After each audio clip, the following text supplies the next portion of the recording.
Mayday, Mayday. Hi, May 1st. Oh, checking for pigeons out here. Okay, you need to see. Look under those benches. You see all that glittery mylar? The craziness. That seems to have stopped it. We have the streamers along the front here. Now, this is where it gets nutty. Under here is now mylar streamers and a million pigeon spikes.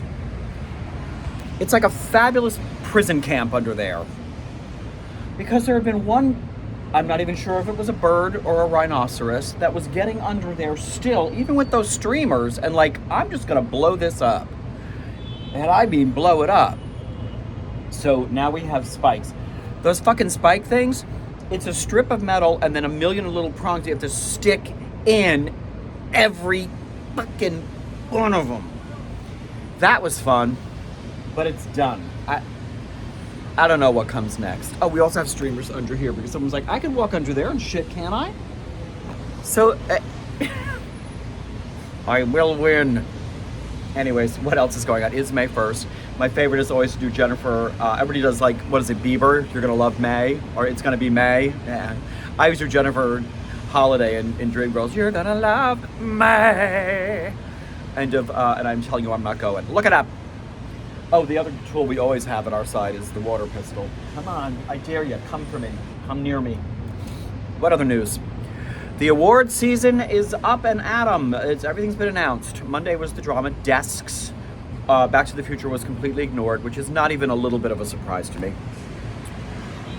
Here's all I need to tell you about my thoughts about the drama. And everybody has their opinion, so trust me, mine is mine. You don't have to agree with any of it. The drama Desk thought that the musical Once Upon a One More Time is nominatable for its best costumes. Now those costumes, they look like they came from the Halloween Adventure Store. And I know from people that worked on it, it was a hard fought, producers like, nah, not that, no, not that fabric, nah. So I mean, the fact that they settled on what they settled on,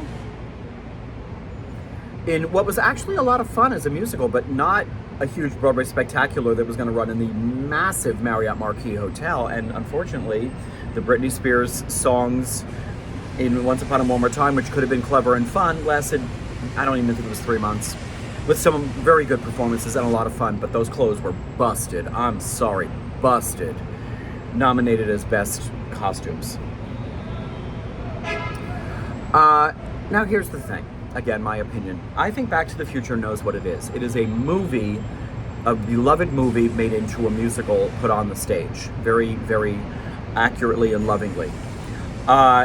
It is a painstaking recreation with songs added, more or less. The only thing that's truly unique, I think, is Roger Bart's performance as Doc Brown, because Roger Bart is a comic genius who, from the day one when he helped develop this 7 years ago in the UK, made it clear, like, I'm not going to do a Christopher Lloyd impersonation. He'll nod at it, he'll use that map, but I mean, I bring what I bring.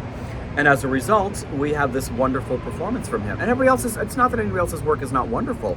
It's just that they have been directed to kind of do impersonations. Casey Likes, as Marty McFly, definitely is employing a Michael J. Fox voice a lot. Very well, and making it his own.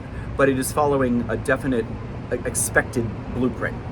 So when it comes to the Tony nominations, we were nominated for Best Scenic Design, which I think is accurate. Our spectacular on that stage, between the car and the projections and everything else we have, is quite beautiful and quite wonderful and really quite impressive. That audience leaves impressed with what they saw.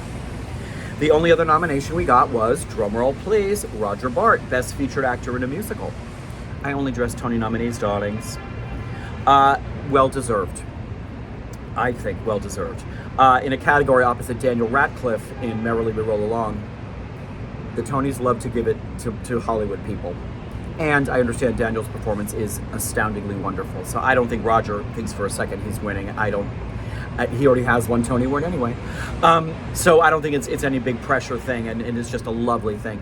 Now, I am sorry that Casey did not make the cutoff as Best Actor in a Musical, and he is too, but he's a mature, lovely 22-year-old individual who's been here before and knows what the story is and knows about the industry and what it is, and that this is the part where I may have my facts not completely right, and if they're wrong, a friend of mine will lovingly text me and lovingly tell me, you're very wrong, but I love you. I love when they do that, so please send me your text with how wrong I am. I love when you do that. as I understand it, well, I do know the Tony nominators, it's either 42 or 43 individuals. So think about it. 42, 43 individuals decide for everybody what's even worthy of nomination. And now that that is decided, voters are a much bigger body who come in to see that. And these are not just local voters. You have regional voters. You have all over the place. So in a lot of situations, you might have people saying, when it comes to voting for Best Musical, I'm from Philadelphia and I have theaters in Philadelphia and an interest in what plays on tour in Philadelphia. So I'm going to vote for what's best for Philadelphia, not what's best. Best is a relative term always in all these races, always, always. So the bottom line is the Tony Awards are our national commercial. It's when we get out there in front of America and say, ta-da, this is what's going on this season. Drumming up business, show business. So best is a relative term. There's two sides to that coin. Oh, how nice that Roger got the acknowledgement as a best supporting actor in a race where it's all speculative and all sorts of, The other thing, as far as I understand it, and this is where people can come for me, it's not just filling a category, because some categories you have 4 nominees, 5 nominees, and there was a year where for Best Actor, we had 1 nominee coming out of the pandemic in a rather small season, because I believe it's a percentage of the nominators need to nominate that individual for them to be put in the category. It's not just fill a category. So if anyone wants to get specific on that with me, please do. I will update my audience, and thank you in advance. So anyways, here we sit. The other thing is we, as a show that's not nominated for Best Musical, we are not guaranteed a time slot on the Tonys to perform.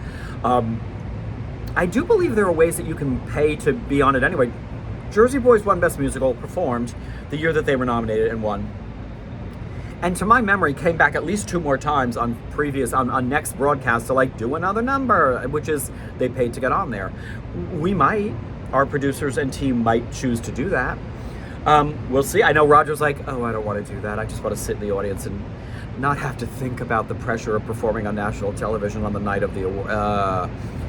Of course, I've never done the Tonys, so I would love to. But if we don't, we don't.